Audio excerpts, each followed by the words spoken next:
I trusted my wife completely. So when she said she'd be working late, I didn't question it.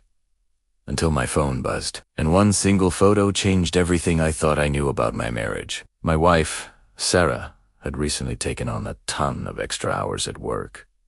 It started slowly, then it became a regular thing. Latte meetings, weekend shifts. Our dinners turned into quick bites, and our hellos became rushed goodbyes. She kept saying it was temporary, that she was doing it for us, for our future, and I believed her. I mean, we'd been married for 7 years.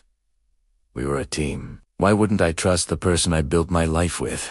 I'd come home, make dinner for one, and wait for the sound of her car in the driveway. Sometimes falling asleep on the couch before she even got back. I tried to be supportive, telling myself this grind would pay off.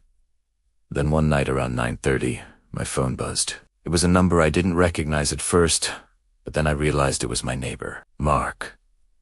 We barely talked just. The occasional wave or small talk about the weather in the driveway. The message was short and awkward. It said, "Hey man, I wasn't sure if this was your wife, but I thought you should see this." And attached to that message was a photo. My heart dropped. It was Sarah's car. All right. I knew that dent on the bumper anywhere. It was parked outside a house just 2 streets away from ours. The lights were on. The curtains were open just enough, and I could see her silhouette. She was standing very, very close to another man. I called her immediately. It went straight to voicemail. My mind was racing. Maybe it's a colleague. Maybe she was just dropping something off. 10 agonizing minutes later, she texted me back. "Still in a meeting. Super busy." What's wrong? My hands was shaking so bad I could barely type. I just replied, "Where are you exactly?" A few moments later, she sent an address her office building downtown.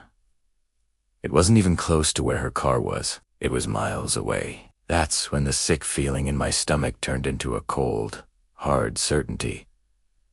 This wasn't some simple misunderstanding. This was a lie, stacked on top of months of other lies. I don't even know what I was thinking, but I had to see it for myself.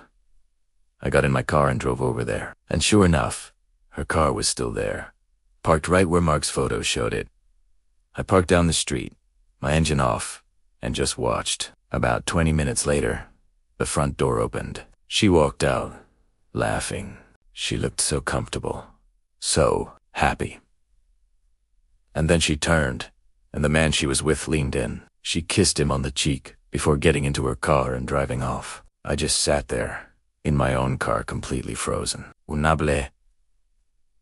Tomuba, unable to breathe. 7 years of my life, our life, just shattered into a million pieces in a single moment. When she got home, she walked in humming, asking if I'd eaten.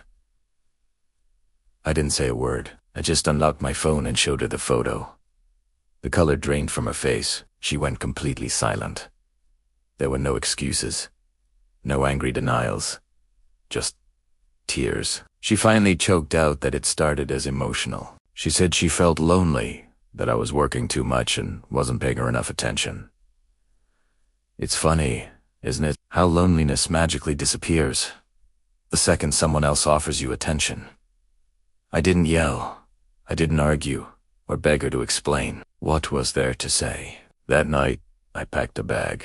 I took one last look at the house we had built together, filled with memories that now felt tainted. I walked out and didn't look back, because when trust is broken by choice, the only real choice you have left is walking away with your dignity intact.